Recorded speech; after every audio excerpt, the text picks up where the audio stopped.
Gangster दुल्हन का काला सच उजागर हो गया। 4 शादियां, रेप केस और करोड़ों की वसूली। कानपुर पुलिस ने दिव्यांशी नाम की उस महिला को गिरफ्तार कर लिया है जिसने प्यार, भरोसा और शादी को हथियार बनाकर 2 दरोगाओं और 2 बैंक मैनेजरों को अपने जाल में फंसाया। एसआईटी की 1 साल लंबी जांच के बाद खुलासा हुआ कि दिव्यांशी एक संगठित ठगी नेटवर्क चलाती थी।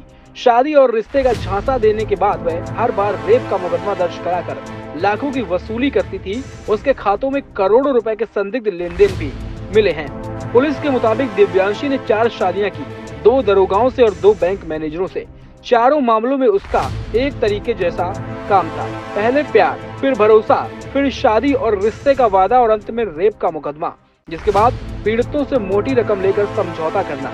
पहला शिकार अगर बात करें तो दरोगा प्रेमपाल पुष्कर था।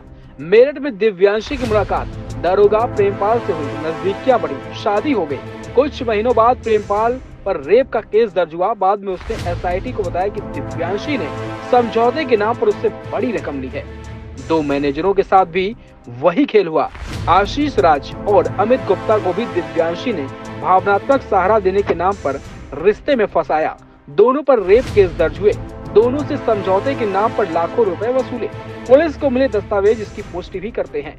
चौथा पति भी ट्रैप हो गया। दरोगा आदित्य कुमार ने परतें इसकी खोली हैं। देखिए, मुकदमा लिखा गया था और पिछले महीने में इनके मुकदमे लिखे गए थे। जिस सब इंस्पेक्टर ने मुकदमा लिखाया है उससे भी मेरी बात हुई, विवेचना इसकी हो रही थी। उसका आरोप था कि मेरे से उसकी ये 4थी शादी थी। मुझे डाउट हुआ शादी के बाद की इसके व्यवहार में, बाकी चीज़ों में। तो मैंने इसके अकाउंट को चेक किया तो अकाउंट में पैसे वगैरह निकले।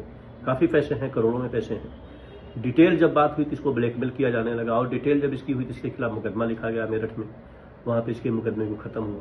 प्राइमरी जब इस खुद जो वादी है मुकदमे का सब इंस्पेक्टर, उन्होंने जब जाँच की तो पता चला कि 4 मुकदमे पहले भी इस लेडीज़ ने लिखाए थे डिफरेंट टाइम पे। इसमें 2 बैंक के मैनेजर भी हैं, ये पुलिस के भी हैं और उनसे ब्लैकमेल करके अच्छा खासा पैसा लिया था। दरअसल फरवरी 2024 में दिव्यांशी ने ग्वालटोली थाने में तैनात दरोगा आदित्य कुमार से शादी कर ली। कुछ समय बाद आदित्य ने देखा कि उसके खाते में बड़ी रकम प्रेमपाल के खाते में जा रही है। शक गहराया तो आदित्य ने खुद अपनी पत्नी की जांच शुरू कर दी। फोन रिकॉर्ड, कॉल डिटेल और पुराने रिश्तों की पड़ताल से सारा सच सामने आ गया। दिव्यांशी पहले से ही प्रेमपाल से शादी कर चुकी थी और अब आदित्य के पैसों का इस्तेमाल उसी के लिए कर रही थी। 25 नवंबर 2024 को आदित्य पुलिस कमिश्नर से मिलने गए।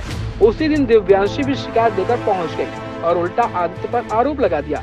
लेकिन इस बार उसकी चाल नाकाम रही क्योंकि आदित्य पहले से ही सबूतों को तैयार करके बैठे थे। एसआईटी ने दिव्यांशी के 3 बैंक खाते खंगाल दिए। करोड़ों रुपए के लेन देन, कई पुरुषों से वसूली, फर्जी विवाह, झूठी FIR, CCTV chat, call record जैसे पुख्ता डिजिटल सबूत मिल गए।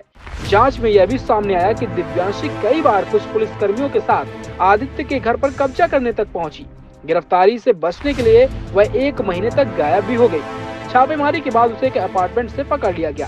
एक गैंग है जिस तरीके से किसी को फांस लेना और फिर उसके बाद उसको ब्लैकमेल करना। इससे भी डिमांड की गई थी पैसे की, इसने पैसा नहीं दिया। इसका ये भी कहना है कि मैंने 2 बार सुसाइड के लिए भी बहुत डिस्टर्ब हो गया।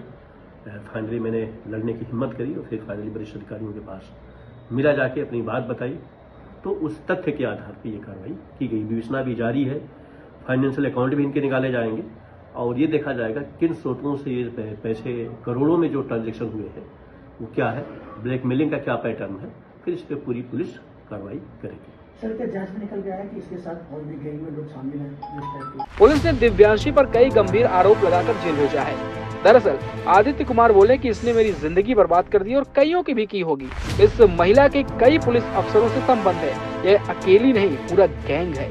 शादी के नाम पर जाल बिछाती है, रिपोर्ट लिखाकर लाखों भी वसूल लेती है। पुलिस सूत्रों की माने तो दिव्यांशी अकेली नहीं बल्कि एक छोटी टीम के साथ काम करती है। कुछ पुलिसकर्मी, वकील और एक महिला साथी इन सब भूमिका में है। एसआईटी के मुताबिक आने वाले दिनों में और लोगों को तलब किया जाएगा। पुलिस फिलहाल इस पूरे नेटवर्क को शादी, ठगी और गैंग का एक संगठित अपराध बता रही है।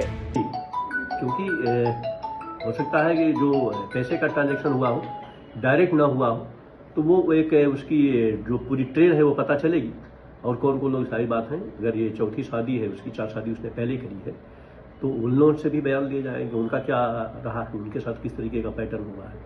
तो ये सब तमाम बातें हैं। बहरहाल विवेचना निष्पक्ष तरीके से की गई है और जो एक्यूज्ड है, जो उसको गिरफ्तार किया गया है, जो जुडिशियल कस्टडी के लिए, रिमांड के लिए हम गए हुए हैं और आगे की कार्रवाई करेंगे।